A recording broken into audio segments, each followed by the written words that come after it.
Assalamualaikum dan salam Malaysia Madani.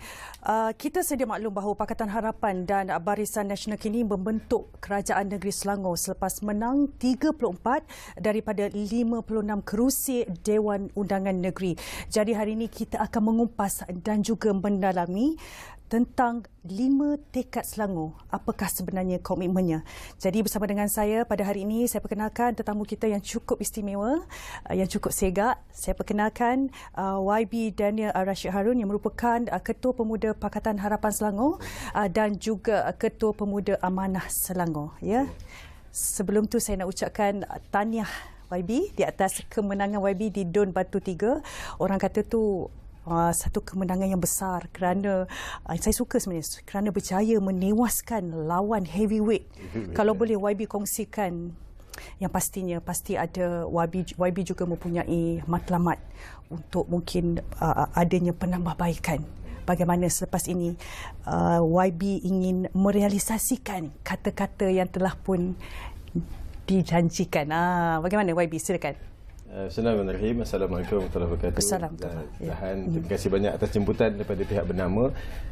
Ya, memang pilihan raya yang telah berlangsung 2 hari lepas telah membuktikan segala-galanya bagaimana sokongan terhadap Pakatan Harapan yang diterima oleh masyarakat di negeri Selangor ini telah membuktikan bahawa kita menang 34 kerusi daripada 56 kerusi. Walaupun ada perbezaan kerusi yang agak banyak berbanding dengan pilihan raya yang lepas, tapi again kita berjaya juga mengekalkan kemenangan itu. Memang kalau dilihat daripada 2 minggu tempoh berkempen, saya juga akui ada sedikit rasa tekanan disebabkan mata orang Selangor tertumpu kepada beberapa buah kerusi yang dilihat sebagai kerusi panas, hot seat. Antaranya ialah di kerusi Batu 3 di mana saya sendiri dilihat mungkin sedikit underdog berlawan dengan seorang yang heavyweight. Namun di peringkat awal lagi saya pun bercakap kepada semua dalam kita punya pertemuan dengan masyarakat, kita pertemuan dengan pengundi-pengundi kita, saya lihat bukan hanya perlu saya rasa diri saya ialah underdog, namun saya rasa kekuatannya ialah datang daripada kelebihan yang kita ada sebagai kerajaan. Saya alhamdulillah telah berkhidmat sebagai ahli majlis Majlis Bandaraya Shah Alam selama 2 tahun lebih. Dan 3 tahun di SUK Negeri sebagai pegawai khas YB Exco. Kepada saya untuk menerangkan ataupun menceritakan tentang kemajuan, kejayaan negeri Selangor ini jelas jauh meninggalkan calon lawan saya yang dulunya mantan menteri di portfolio yang sama. Beliau di portfolio Kementerian Pembangunan Wanita dan Keluarga. Saya juga di Exco Wanita dan Keluarga. So kita boleh menceritakan tentang apa yang negeri Selangor buat dan kita telah deliver. Segala peruntukan kita telah kita sampaikan direct kepada pemohon dan penduduk kita sendiri. So untuk itu memang selain itu juga mungkin salah satu lagi sebab yang berikan sedikit advantage kepada saya ialah saya adalah calon tempatan. Kita membesar di Shah Alam, kita bersekolah di Shah Alam, sampailah kita membesar pun masih berada di Shah Alam. So saya memahami keadaan lokaliti itu dan juga apa demand daripada masyarakat tentang Shah Alam ini nak dilihat bagaimana. So dah tentu impian saya sebagai anak jati Shah Alam, saya melihat perkara yang kehadapan. Hari ini mungkin dilihat sebagai Shah Alam ini salah satu pusat bandar negeri Selangor, juga ibu negeri yang maju. Namun ada sebahagian kawasan terutama di Batu 3 yang dilihat agak sedikit ketinggalan. Dia bukan ketinggalan dari sudut pembangunannya, tetapi dia sebab dia dibina lebih awal, 30 tahun, 40 tahun lebih awal berbanding dengan pusat bandar. So jadi apa yang ada hari ini mungkin banyak lagi yang perlu kita tambah baik. Namun Shah Alam juga tidak tertinggal dengan kuasa ekonomi yang agak besar. Kita ada puluhan, malahan ratusan industri berat yang berada di Shah Alam itu sendiri yang menyumbang kepada ekonomi negeri Selangor. So, saya lihat ada banyak benda boleh kita laksanakan dengan kekuatan ekonomi yang berada di Shah Alam itu sendiri.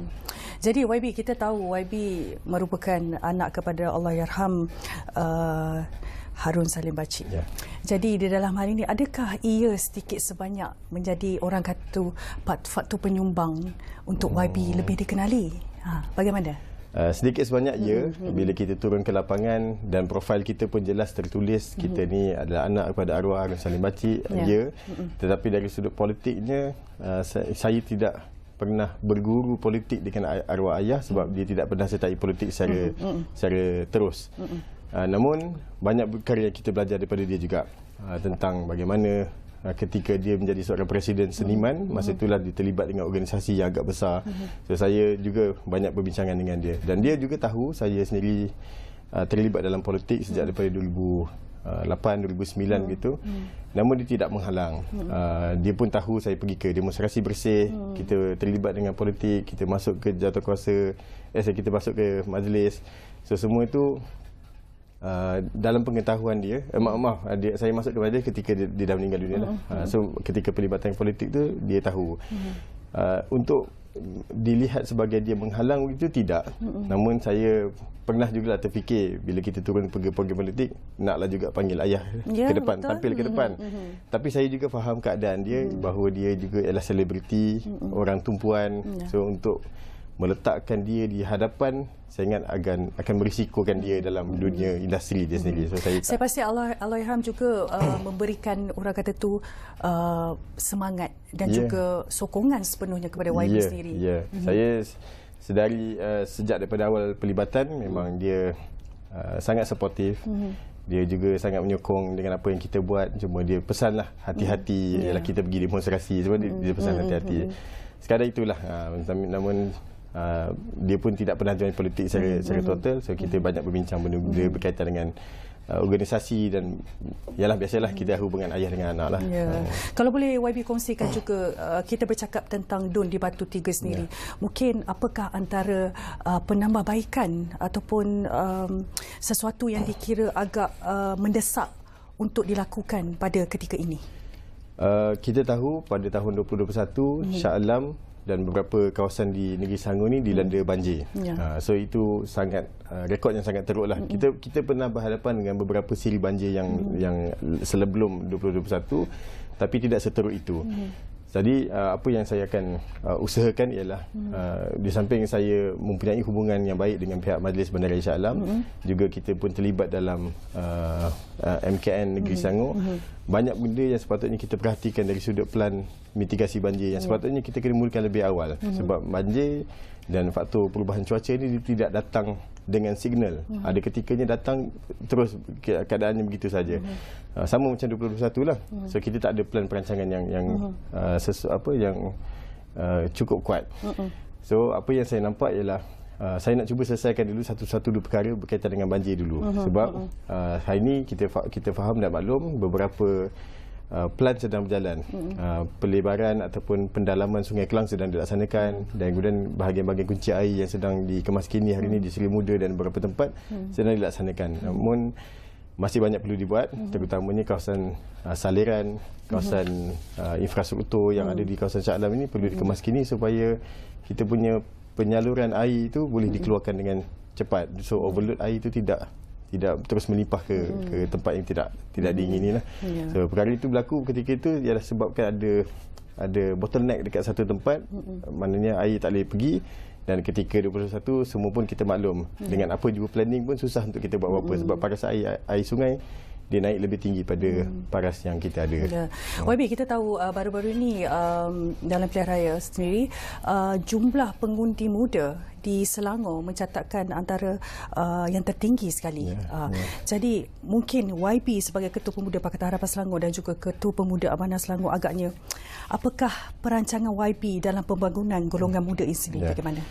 Tidak dapat kita nafikan, sekarang ini jumlah pengundi muda sudah melebihi 50% daripada jumlah pengundi di satu-satu tempat. So apa yang kita kena perhatikan ialah, satu, memang kita kena address apa keperluan dan demand orang muda. Sebab orang muda ni kadang-kadang bila dia mengundi, dia nak lihat ke hadapan nanti apa yang dia dapat. Mungkin bukan dari sudut material, dia bukan nak nampak dia undi dia dapat duit RM50, bukan. Tetapi dia nak lihat ke hadapan apa fasiliti, apa kemudahan, apa faedah daripada kerajaan negeri itu nak dikembalikan semula. Sebab tu saya lihat hari ini, alhamdulillah kita diberikan seorang Menteri Besar, Datuk Seri Amiruddin Syari, yang ketika dia dilantik sebagai Menteri Besar berumur 38 tahun. So now sudah 42-43. Dan dia sangat menjiwai kumpulan anak muda, dan hal berkaitan dengan pentadbiran juga banyak program-program inisiatif juga dilihat ke arah itu. So memang kalau hari ini disebut tentang pengundi muda, sudah tentu capaian kita, kepada semua program-program yang kita nak buat, perlu kita buat at least sampai kepada masyarakat, terutama orang muda. Sebab orang muda ni mungkin segmen media dia dia bukan baca akhbar macam kita orang tua. Semua sekarang semua social media. Ya, semua social media, semua di hujung jari. So mungkin akses kepada maklumat juga perlu dibuat secara mengikut trend masa hari ini. So kalau negeri hari ini committed untuk bantu anak muda, menyediakan program-program, inisiatif yang pelbagai, yang boleh saya sebutkan ada banyak. Yang paling penting saya rasa ialah bagaimana nak menyampaikan maklumat itu kepada anak muda. Sebab once kalau anak muda ni rasa bahawa kerajaan prihatin, kerajaan nak ambil kira tentang apa yang dia perlukan, barulah sokongan itu akan datang dan masuk. So macam pilihan raya baru ni, saya juga nampak ada sedikit perbezaan berbanding dengan pilihan raya yang berlangsung pada bulan November, Disember tahun lepas. Mungkin dulu banyak saluran orang muda yang tidak berpihak kepada Pakatan Harapan. Tapi di DUN saya sendiri, alhamdulillah perubahan tu nampak, dan banyak juga saluran orang muda yang kita menang. Dan ada juga pusat daerah mengundi yang kita menang keseluruhan saluran. Kalau ada 6 saluran, kita menang keseluruhan 6 tu. So ini dah nampak perubahan tu. Sebab saya rasa selain daripada kita menyediakan keuangan dan peruntukan itu, capaian maklumat itu perlu sampai pada anak muda. Barulah dia tahu negeri cakna dengan perkembangan dan demand daripada anak-anak muda. Ya. Baik YB, kita banyak lagi soalan, tapi kita akan sambung lagi selepas ini. Boleh. Jadi kita akan berehat seketika, terus setia bersama dengan kami dalam program Ruang Bicara. Kita kembali lagi selepas ini.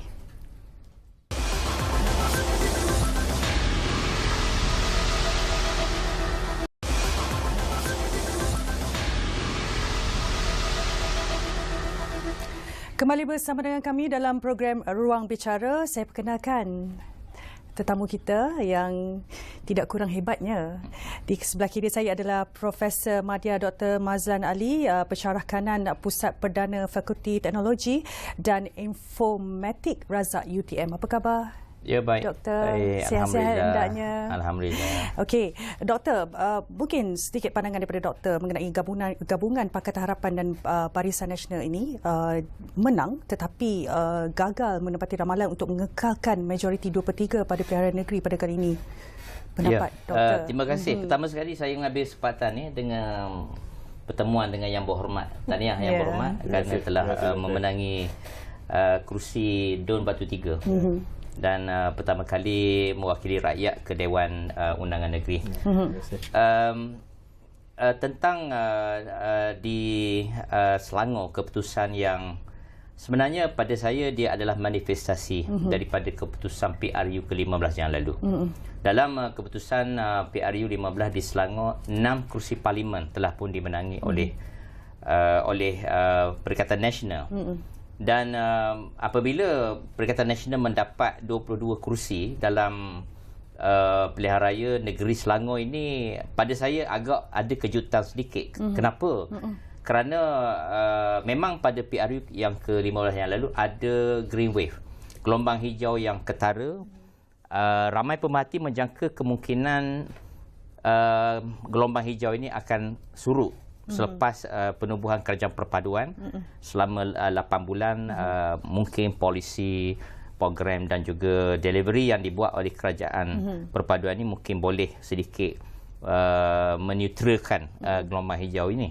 Tetapi nampaknya gelombang hijau semakin besar dan kita lihat di negeri-negeri di dalam pemerintahan PH nampaknya ada penembusan. Misal kata di Negeri Sembilan ada 5 kerusi dimenangi, dan sebenarnya ini adalah satu manifestasi demokrasi itu sendiri, tetapi kita mengambil sikap menghormati itulah keputusan yang telah dibuat oleh rakyat. Apa yang penting adalah di Negeri Selangor, Kerajaan Pakatan Harapan masih kekal memerintah, dan apa yang mereka perlu lakukan adalah menambah baik supaya rakyat akan dapat sesuatu daripada dasar-dasar kerajaan. Kerajaan kena pasti apakah yang menyebabkan rakyat tidak puas hati. Dan yang lebih penting sekali adalah nanti di Dewan Undangan Negeri, Yang Berhormat kita kena bersedia kerana ada beberapa tokoh heavyweight di Dewan Undangan Negeri ini yang telah menang baru-baru ini, dan dijangka hangat, dan tugas wakil rakyat kerajaan akan bertambah mencabar selepas ini. Bagaimana pula dari perspektif kerencaman dan juga kata orang tu dinamika politik di Selangor pada pandangan doktor pula? Ya, kita lihat keputusan di Selangor ini pertama sekali penurunan kadar turun mengundi, turnout tu nampak rendah. Tetapi bukan berlaku di Selangor saja, berlaku di serata tempat di 6 negeri. Ini membuktikan bahawa rakyat Malaysia sudah pada satu peringkat mereka agak jemu dengan pilihan raya kerana terlalu kerap berlaku pilihan raya. Maka kita harap pada masa akan datang tidak lagi berlaku seperti ini. Pilihan raya Parlimen dan Dewan Undangan Negeri seharusnya dapat dibuat sekaligus serentak kerana bukan setakat menjimatkan kos, juga dapat mengurangkan beban kerajaan, mengurangkan beban rakyat, kerana bukan senang nak balik kampung mengundi ni. Sebab kalau satu keluarga B40 nak balik, umpamanya nak mengundi di Terengganu contohnya, di sini memerlukan kos tak kurang 1,500 dan mereka perlu ambil cuti. Jadi kita mesti berbaik sangka juga pada rakyat ini. Adakah rakyat tidak keluar mengundi kerana sengaja tidak mempedulikan demokrasi? Saya fikir mungkin ada sebab-sebab yang tidak mengizinkan mereka. Mungkin SPR kena lihat mekanisme yang lain bagaimana untuk memastikan supaya rakyat turun mengundi. Jadi pandangan daripada doktor sendiri, apakah antara orang kata tu langkah-langkah atau strategi yang perlu diambil oleh Pakatan Harapan sendiri dalam mengekalkan kedudukan yang kukuh dalam politik Selangor? Ya, saya percaya bahawa 3 penggal Pakatan Harapan, dulunya Pakatan Rakyat, selama 3 penggal pemerintahan di Selangor ini, rakyat mengiktiraf kerajaan ini sebagai kerajaan yang cekap. Kerana dalam survey-survey yang saya buat, saya kerap buat survey di negeri Selangor ini, apabila mengukur tentang polisi kerajaan, mengukur tentang khidmat dan juga penyampaian kerajaan, nampaknya rakyat berpuas hati. Tetapi mungkin ada beberapa isu lain yang mempengaruhi kenapa rakyat membuat keputusan yang sedemikian. Kita lihat nampaknya pengaruh Perikatan Nasional nampak berkembang di negeri Selangor ini. Adakah kerana rakyat tidak berpuas hati kepada kerajaan, ataupun rakyat tertarik dengan perjuangan Perikatan Nasional ini adalah sesuatu yang perlu difikirkan. Maka dalam politik demokrasi ini, persaingan yang berlaku di antara parti politik ini adalah sesuatu yang dibenarkan. Maka apa yang perlu dilakukan oleh kerajaan Pakatan Harapan adalah mereka mesti menambah baik. Mungkin secara keseluruhannya ada perkara yang dibuat oleh kerajaan itu memang rakyat berpuas hati, tetapi mungkin ada juga aspek-aspek lain yang rakyat tidak berpuas hati. Maka kerajaan mesti alert perkara ini.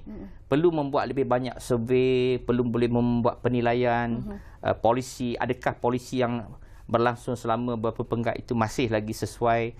Maka saya percaya Menteri Besar ada rancangan. Kerana melihat kepada rakyat yang memberi kepercayaan kepada Perikatan Nasional ini, sekiranya kerajaan Pakatan Harapan tidak tangani, tidak mustahil dalam pilihan raya ke-16 akan datang rakyat menukar kerajaan yang ada sekiranya tidak ada pembaharuan yang memuaskan rakyat. Baik, kita berbalik kepada YB. Kita melihat sikitlah postmortem. Apakah mungkin antara orang kata itu kelumpungan dalam pemuda Pakatan Harapan sendiri untuk dibaik pulih ataupun untuk menjadi lebih baik pada sudut pandang YB? Saya melihat kami di Pemuda Pakatan Harapan ni mungkin dilihat kecil berbanding dengan gabungan yang dulunya besar daripada Pemuda Barisan Nasional. Tapi ialah sebab kita sudah memerintah daripada 2008 sampai ke 2000 yang terbaru 2018 dan hari ini kita menang dalam pilihan raya. Namun saya nampak masih ada cabaran sebab penerimaan orang muda terhadap politik ini dia sedikit tercabar bila kita ada kumpulan 18, undi 18. So ramai yang besertai kita, ramainya mungkin umur sudah 20-an sampai ke 35 kalau setengah parti dalam Pakatan Harapan umpamanya AMK, Keadilan dan juga DAP, mereka umur ni sampai 35 berbanding dengan Amanah kami umur sampai 40. Tapi penyertaan orang terhadap politik ni dia tak ramai yang umurnya 21-22. Dia banyaknya umur 25 dan ke atas. So dia ada 10 tahun untuk berada dalam politik kepemudaan itu. So kami pula bila masuk kumpulan 18, gap kita dengan kumpulan 18 ni sudah terlalu dilihat agak terlalu jauh. So itu mungkin akan jadi satu benda yang kami perlu bagi penekanan, disebabkan kita sini nak kena address juga pengundi muda, sebab undi automatik tu akan tetap masuk. Macam baru ni di Dun Batu 3 pun penambahan daripada Disember sampai ke Ogos pun sudah ada dalam 14,000 penambahan pengundi baru. So ini antara cabaran yang perlu kita ambil, sebab kalau kita tidak buat apa-apa, sudah tentu saya percaya mereka akan terarah kepada apa media yang banyak mempengaruhi pemikiran dia. Melihat kepada sektor itu, kami pun akan ambil beberapa pendekatan selain daripada kami akan menguatkan polisi kerajaan negeri berkaitan dengan anak muda, dan keduanya ialah capaian maklumat. Yang kita boleh rasakan bahawa kalau tidak diberikan maklumat yang tepat, dia akan ambil apa yang banyak dan selalu dia jumpa berbanding dengan apa yang kerajaan tawarkan. Tapi YB, kalau kita bercakap tentang golongan muda, sebenarnya mereka ini saya kira adalah antara golongan yang mahukan suara mereka ini didengari, pendapat mereka ini diterima. Jadi bagaimana sekiranya keadaan itu berlaku? Adakah akan diambil kira juga pendapat mereka atau bagaimana?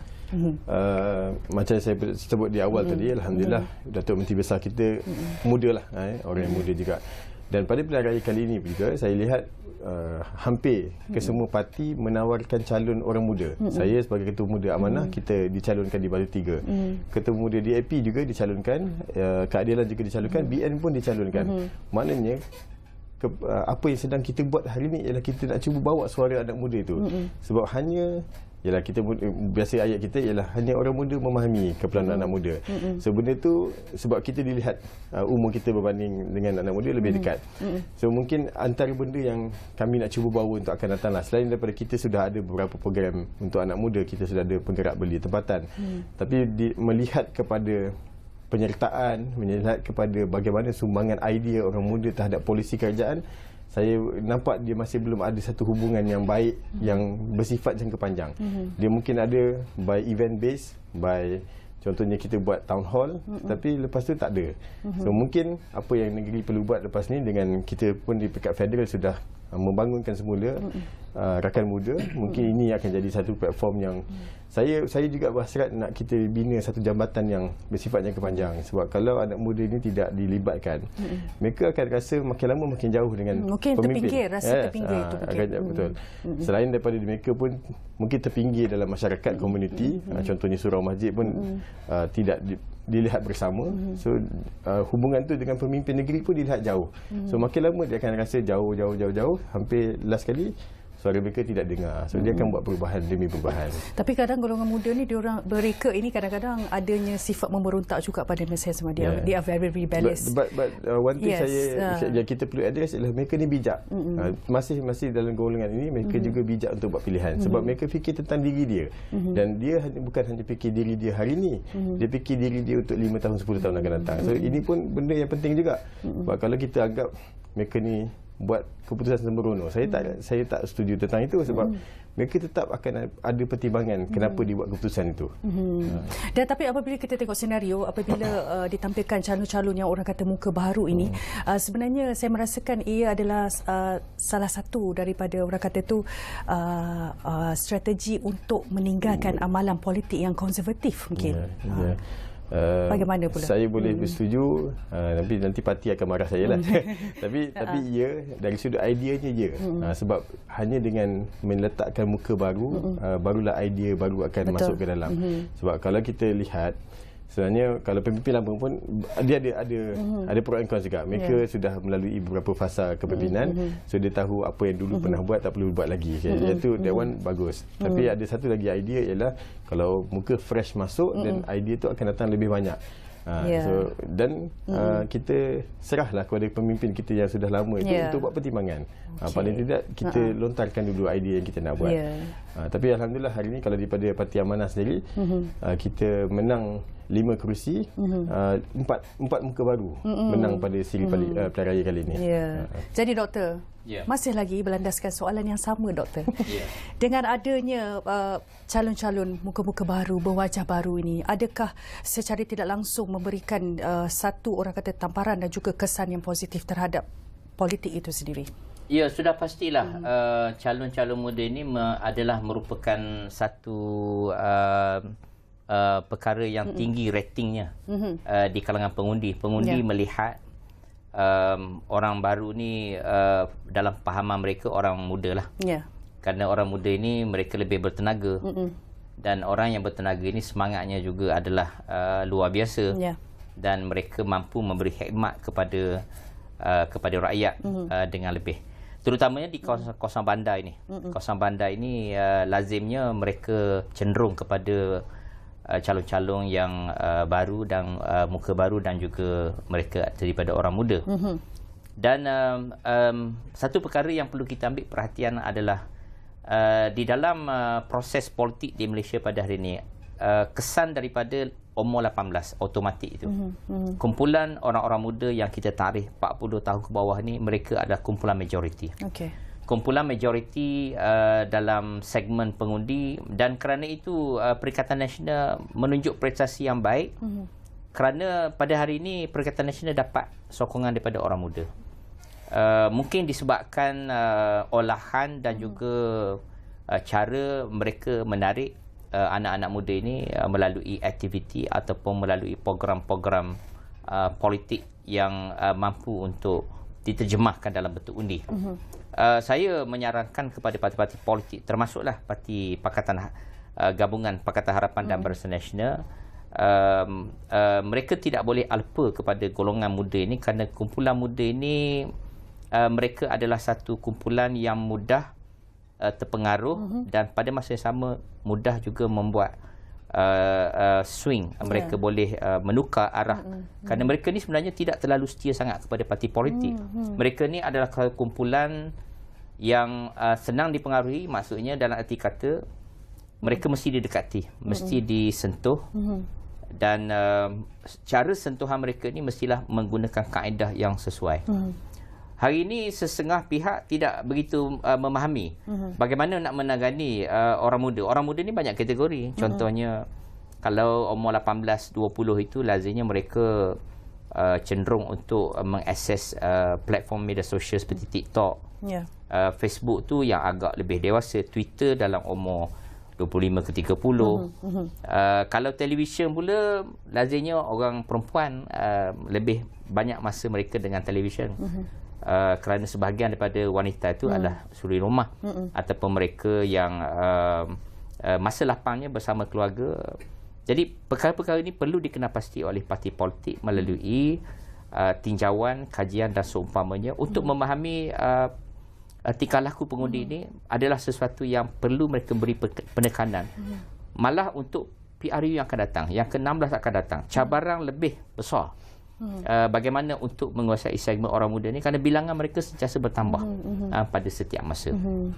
Jadi pandangan doktor sendiri, adakah sebenarnya golongan muda ni adalah antara ataupun termasuk dalam golongan yang result oriented? Dia sebenarnya orang muda ni dia kalau dalam istilah sains politik kita sebut mereka ni adalah satu kumpulan kita sebut developmentalist consumerist. Mereka ni sebenarnya pengguna politik. Pengguna politik dalam erti kata mereka melihat parti politik ini seperti kedai yang jual barang.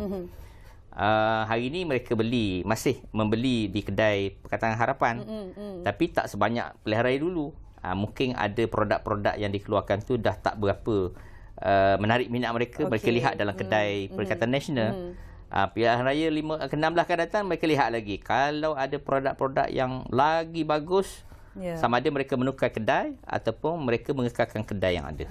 Jadi sebenarnya pengundi muda ini karakter mereka ni adalah sangat dinamik dan sukar kita ramah sebenarnya. Maka perlu kepada parti-parti politik ini mendekati mereka, memahami mereka dan menggunakan kaedah yang sesuai bagaimana untuk menguasai segmen ini. Itu yang tadi doktor kata tu, mereka ini sebenarnya dalam swing state. Maknanya boleh berubah. Boleh berubah. Kadang-kadang A, kadang-kadang B begitu. Ya, betul. Jadi doktor, seterusnya, pada pandangan doktor mungkin, apakah antara jangkaan yang kita boleh jangkakan di mana PN sebagai pembangkang yang kuat di DUN di Selangor? Ya, kita kena sedar bahawa dalam Dewan Undangan Negeri sekarang ada bekas menteri besar. Datuk Seri Azmin Ali bukanlah calang-calang tokoh politik yang pernah menjadi timbalan Presiden PKR. Pernah mengalahkan saudara Rafizi sendiri untuk menjawat jawatan timbalan Presiden dalam PKR. Dan pernah menjadi menteri besar. Dan dilaporkan semasa beliau menjadi menteri besar itu, Selangor nampaknya maju, dikhabarkan begitu. Dan kemudian beliau menjadi menteri MITI di peringkat persekutuan Menteri Ekonomi sekejap kalau tak silap saya. Jadi ini adalah tokoh heavyweight dan kemenangan beliau di Hulu Kelang adalah kubu Pakatan Harapan selama beberapa penggal. Itu sesuatu yang agak mengejutkan juga. Malah rakannya yang berhormat Hilman di Gombak Setia, saya sendiri pun merasa satu kejutan juga di situ. Boleh mengalahkan seorang tokoh Barisan Nasional yang begitu matang, sangat dikenali, tetapi pada masa yang sama sepatutnya undi Barisan Nasional dan undi Pakatan Harapan jadi digabungkan di atas matematik yang mudah sudah menang. Tapi kenapa masih tewas? Perkara ini perlu diberi perhatian dan kita jangkakan bahawa di dalam sidang Dewan Undangan Negeri yang akan datang ini, oleh kerana kerajaan Pakatan Harapan tidak mempunyai majoriti 2/3. Ini satu perkara yang berhormat kena bersedia dalam Dewan nanti kerana pembangkang yang kuat itu dan mereka bukan setakat kuat, mereka berpengalaman, pernah menjadi menteri besar. Dan mereka ni perlu bersedia untuk menjadi penyokong kerajaan di dalam Dewan Undangan Negeri, support kepada menteri besar dan juga Esko untuk menjawab sebarang persoalan yang diutarakan oleh tokoh-tokoh heavyweight ini. Sebab apa? Kerana hari ini rakyat boleh akses dengan mudah. Apa yang kita cakap di Dewan Undangan Negeri itu boleh diakses dengan mudah, dan informasi itu akan sampai pada rakyat, dan rakyat sebenarnya kadang-kadang mereka lebih bijak daripada kita. Setengah-setengah daripada mereka. Hari ini kita nak beritahu, kalau orang tu naik kapal terbang bersendirian, dia pergi ke mana pun orang boleh trace. Ke mana, kita tak boleh bayangkan 30 tahun dulu masa saya masih di sekolah, baku sekolah, tak pernah terfikir masa itu saluran TV ada dua saja, TV1, TV2. TV3 belum ada lagi masa tu. Jarang-jarang lah ada. Jarang-jarang. Setengah rumah. Kemudian nak tengok TV masa tu, rumah jiran yang agak berada sikit, boleh ramai-ramai pergi tengok macam wayang. Yang pusing tu doktor, yang pusing kan? Yang pusing tu, masih pusing. Kemudian TV yang boleh tutup yang ada pintu tu kan, pada masa tu. Surat khabar masa tu yang ada hanyalah berita harian dan juga utusan Malaysia. Itu saja yang rakyat boleh akses. Tapi sekarang ini, hari ini, apa yang berlaku satu saat sudah sampai. Dengan pantas kerana adanya media sosial, revolusi dalam media sosial yang pada saya cukup mengagumkan, pada masa yang sama cukup menakutkan. Baik, YB. Kita teruskan dengan soalan berikutnya.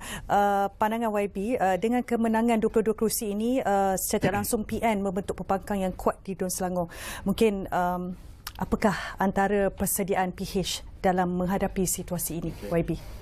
Saya rasa kita hari ini, kerajaan hari ini sudah pengalaman daripada 2008, which sebenarnya apa yang berlaku pada hari ini sebenarnya, doktor, kalau saya salah, sudah pun berlaku pada 2008. 2008 juga ketika itu kita menang sekitar dalam 32 kerusi, dan hari ini kita menang 34 kerusi. Cuma bezanya hari ini ialah kita berdepan dengan pembangkang yang mana dia pernah terlibat dalam kerajaan kita bersama, dan juga ada sebahagiannya sudah memegang beberapa jawatan dalam kementerian.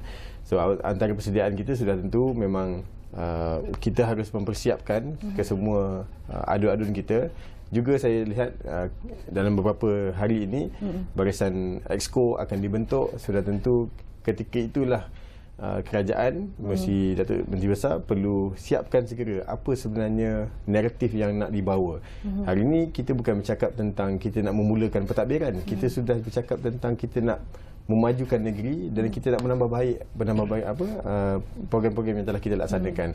So meneruskan kecemerlangan itu pada saya memang sudah dikira sebagai satu cabaran yang besar berbanding dengan kita menawarkan benda yang kosong daripada awal. So memang negeri juga meletakkan harapan yang besar kepada barisan ADUN yang telah dipilih ini 34 orang ini, dan kita akan bentuk pasukan yang kuat walaupun kita ada muka-muka baru. Saya nampak kehadapan dengan kepimpinan Datuk Seri Menteri Besar itu kita boleh siapkan dulu keperluan kita, pelapis-pelapis yang ada ini, untuk kalau dimulakan sidang Dewan tu nanti, insyaAllah barisan kita akan bersedia, insyaAllah. Ya, okey, baik. Kita akan sambung lagi. Selepas ini kita nak berehat dulu, terus setia bersama dengan kami dalam Ruang Bicara. Kembali lagi selepas ini.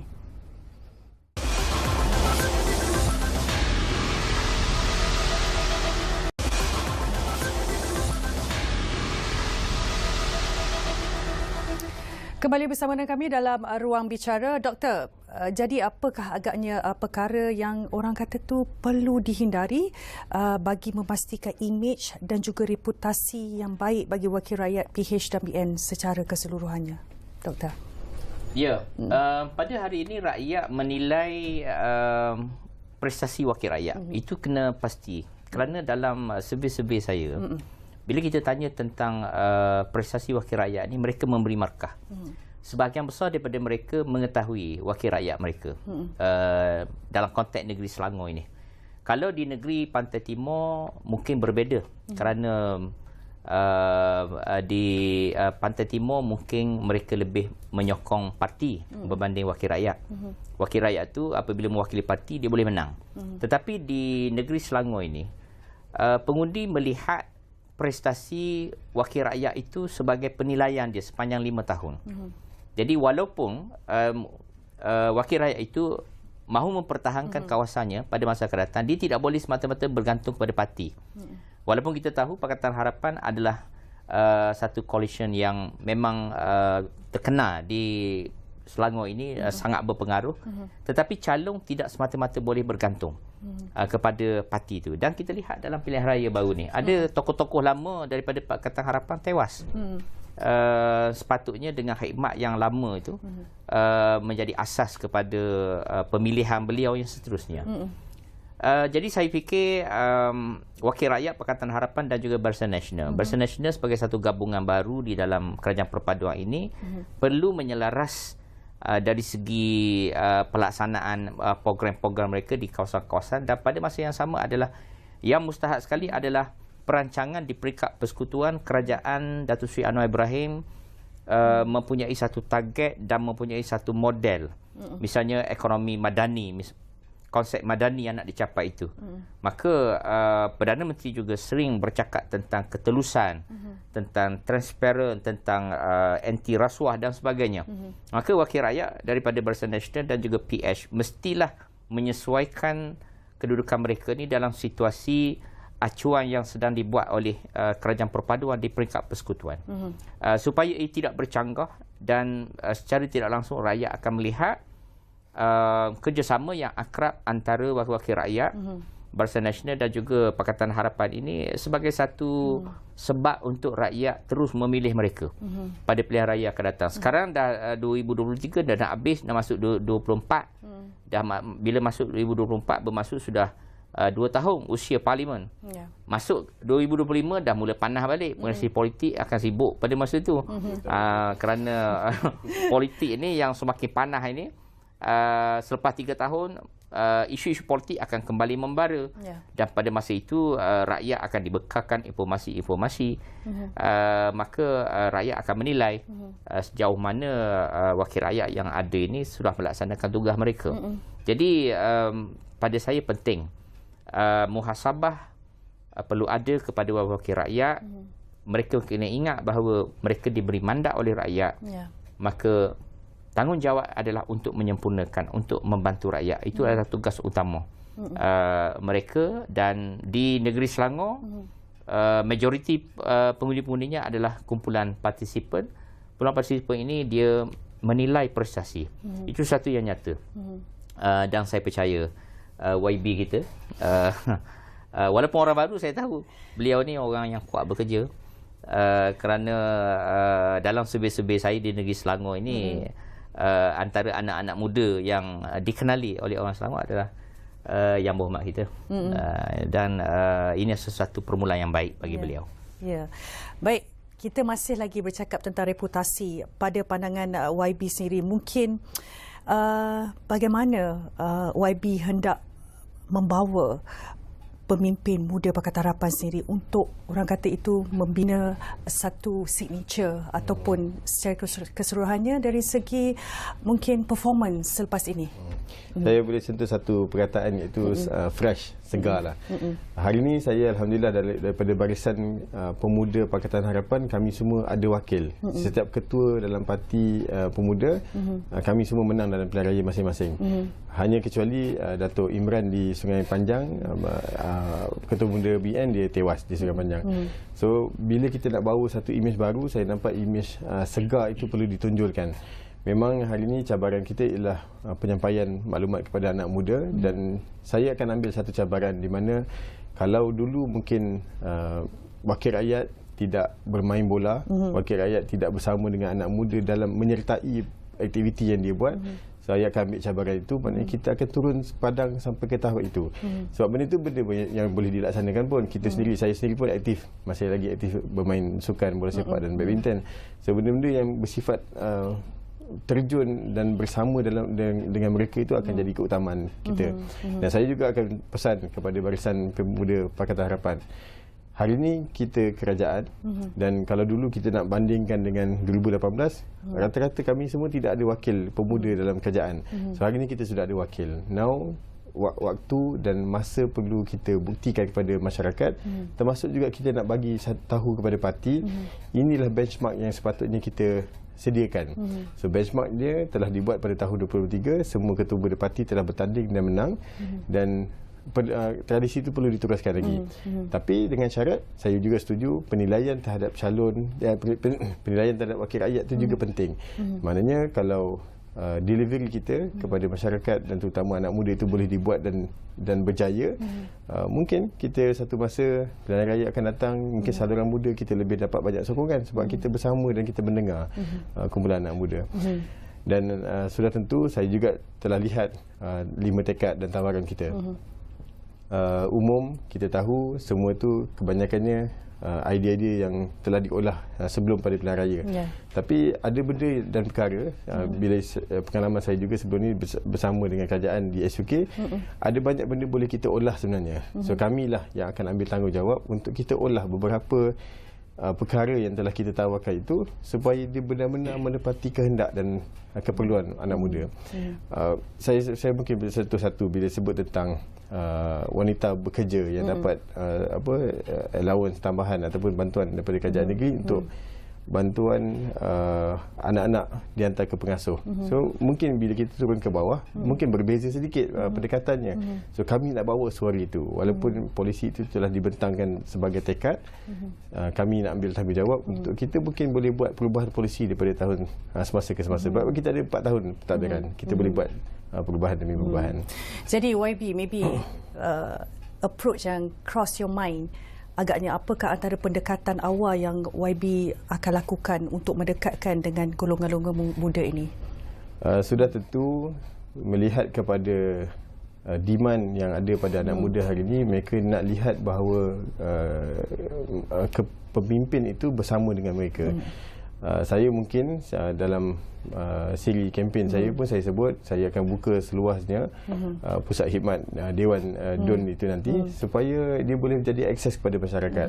Antara banyak benda perkara yang juga masyarakat ramai tak tahu ialah apa yang kerajaan negeri tawarkan. So ada, kalau ikut rekod hari ini, kita ada 46 program di bawah kerajaan negeri yang mana kerajaan negeri belanjakan 600 juta ringgit. Tapi sayangnya ada setengah-setengah program peruntukannya tak habis pakai sebab orang tak tahu tentang program itu. So saya nak buka pejabat DUN saya biar semua orang boleh datang, dan saya pernah sebut pada YB Exco Dr. Siti Mariah, saya kata kalau lah peruntukannya untuk contohnya kesihatan kita peruntukkan 40 juta, biarlah 20 juta tu DUN batu 3 pakai habis pun tak apa. Saya nak sebutnya bahawa kerajaan letakkan peruntukan, tapi banyak program tak dihabiskan perbelanjaannya sebab orang tak ramai tak tahu. So ini akan jadi pendekatan yang sangat berbeza sebab sebelum ni semua referral kita online, tapi tak ada orang yang assist kepada masyarakat bagaimana nak mengisi borang, apa keperluan yang nak diperlukan, adakah dia layak atau tidak. Semua itu perlukan kepada dua hala perbincangan supaya mereka tahu sebenarnya program ini disediakan untuk dia dan dia berhak dan dia layak untuk mohon. So kita nak bawakan benda itu supaya mungkin saya juga melihat polisi-polisi kerajaan negeri yang ada selama ini semuanya sangat baik. Tak ada pada negeri lain. Negeri Selangor yang menyediakan banyak program ni. Tapi akhirnya adakah dia benar-benar benefit kepada masyarakat dan anak muda khususnya, itu yang akan jadi pasti mereka penilaian juga akan orang kata tu tidak ambil mudah. Macam kita bincangkan juga anak muda sebenarnya dia nak tahu at the end of the day apakah antara benefits yang akan berbalik kepada mereka. Dan saya rasa anak muda dia nak lihat apa benefit jangka panjang yang dia boleh dapat. Contoh pekerjaan, kemudian rumah mampu milik, benda bersifat jangka panjang. Benda one off ni dia boleh dapat, tapi dia tidak bersifat jangka panjang dan beri kesan kepada sokongan. So bila kita boleh tawarkan satu benda bersifat jangka panjang dan dia boleh hidup dan selesa, saya ingat itulah benda yang boleh meyakinkan pengundi dan rakyat kita di Selangor untuk terus menyokong kerajaan sedia ada. Baik doktor, pandangan doktor bagaimana agaknya orang kata itu dinamika politik di Selangor ini dalam tempoh masa jangka panjang selepas ini? Ya, sesuatu yang sangat mencabar. Selangor adalah satu negeri yang mobilisasinya cukup luas. Rakyat mudah akses internetnya begitu baik dibanding dengan negeri-negeri tertentu. Selangor adalah yang terbaik. Dan di Selangor ini rakyat mudah untuk bergerak daripada satu tempat dan nampaknya peluang di negeri Selangor ini tidak membatasi dari segi jantina, peluang yang sama rata saya lihat. Antara golongan muda, golongan tua, mereka sebenarnya mempunyai peluang yang sama. Maka karakter negeri Selangor ini dengan kepenuh demografi yang sedemikian itu adalah sangat mencabar kerana bagi pengurusan kerajaan yang menguruskan sebuah negeri yang begitu bersifat multi di Selangor ini adalah sangat mencabar. Perbezaan, kepelbagaian, ragam struktur pemikiran dan seumpamanya memerlukan satu pasukan kerajaan yang dinamik, dan pada masa yang sama orang-orang muda seperti yang berhormat kita ni sangat diperlukan untuk membantu kerajaan negeri dengan membawa idea-idea yang baru. Kadang orang baru ni dia ada idea baru. Kadang orang yang dewasa ni dia nak membayangkan pemikiran orang muda mungkin sukar berbanding orang muda yang sememangnya mereka tahu apa keperluan generasi mereka. Jadi saya membayangkan untuk 5 tahun akan datang negeri Selangor ini adalah sebuah negeri maju dan akan lebih banyak pertambahan penduduk dengan kawasan kesesakan lalu lintas dan seumpamanya. Dia akan menyediakan satu platform, menyediakan satu ruang demokrasi yang sangat mencabar yang memerlukan wakil rakyat khususnya. Mereka perlu bekerja keras untuk menangani perkara-perkara yang di luar kotak kita pada hari ini mungkin akan berlaku beberapa tahun akan datang. Baik. YB, kita berbalik kepada tajuk kita iaitu merealisasikan 5 tekad Selangor. Agaknya apakah antara isu-isu yang akan diketengahkan nanti, dan pada masa yang sama juga adakah dengan komitmen ini secara tidak langsung merealisasikan manifesto itu sendiri? Baik, saya lihat antara banyak benda yang ada dalam 5 tekad 5 tahun yang dibentangkan itu, saya suka beberapa program yang kita ubah dan kita olah, yang mana instead of kita memberi, kita hari ini kita buat program yang bersifat empowerment. Kita membangun masyarakat.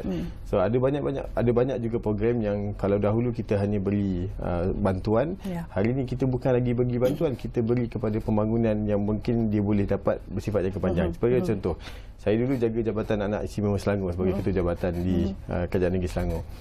Kalau dulu kita mungkin bermula hanya dengan program bersifat bantuan, permohonan barangan, kita beri barang. subsidi yuran, kita bayar yuran. Tapi hari ini jabatan ini sudah berkembang sangat besar. Kita walaupun kita ada satu pusat intervensi yang mana kita bagi terapi kepada anak istimewa, tujuan asal ni bukan hanya kepada anak, tetapi kita memberi latihan kepada ibu bapa juga mendapatkan program latihan itu supaya dia juga boleh buat intervensi di rumah. So program-program yang kita olah beginilah yang saya lihat dia menarik, supaya kerajaan menyediakan satu platform yang mana penduduk dan masyarakat boleh meningkatkan tahap dan kemampuan diri mereka sendiri. So ini antara benda yang saya lihat menarik untuk kita bincangkan, dan kita akan sediakan platformnya dengan pelbagai perkara. Dan selain daripada fasiliti, hari ini kerajaan negeri sudah dan akan mengangkat satu lagi kelang, sebuah bandar, kelang daripada perbandaran kepada bandaraya. So kita sudah ada 4 bandaraya di negeri Selangor, dan 4 bandaraya ini akan kita hubungkan supaya dia menjadi satu gergasi pembangunan ekonomi yang kuat di negeri Selangor. Dan hari ini kita pun sudah tahu Selangor menyumbang KDNK 25.5%. Mungkin 3-4 tahun kita boleh tingkatkan 28, dan kita sasarkan hari ini kepada 30%. So pembangunan ekonomi ini akan selari meningkat dengan keperluan dan keperluan masyarakat, terutama dari sudut ekonomi. Hari ini anak muda kita tertekan dengan faktor gaji yang rendah. Kita tertekan dengan sumber ataupun keperluan pekerjaan. So kita akan sediakan semua platform itu. Jadi masa begitu singkat sekali, kita harus melabuhkan tirai, dan diharap lepas ini mungkin ada kesempatan untuk kita berbincang dengan lebih lanjut lagi. Sekali lagi saya ucapkan terima kasih kepada kedua-dua tamu istimewa kita, iaitu YB Daniel Ar-Rashid Harun yang merupakan Ketua Pemuda Pakatan Harapan Selangor dan juga Ketua Pemuda Amanah Selangor, dan juga Profesor Madya Dr. Mazlan Ali, Pensyarah Kanan Pusat Perdana Fakulti Teknologi dan Informatik Razak UTM. Terima kasih diucapkan kepada kedua-dua tetamu kita. Kita telah pun sampai di penghujungnya, jadi kita akan jumpa lagi dalam episod yang lain dalam program Ruang Bicara. Kita jumpa lagi. Assalamualaikum.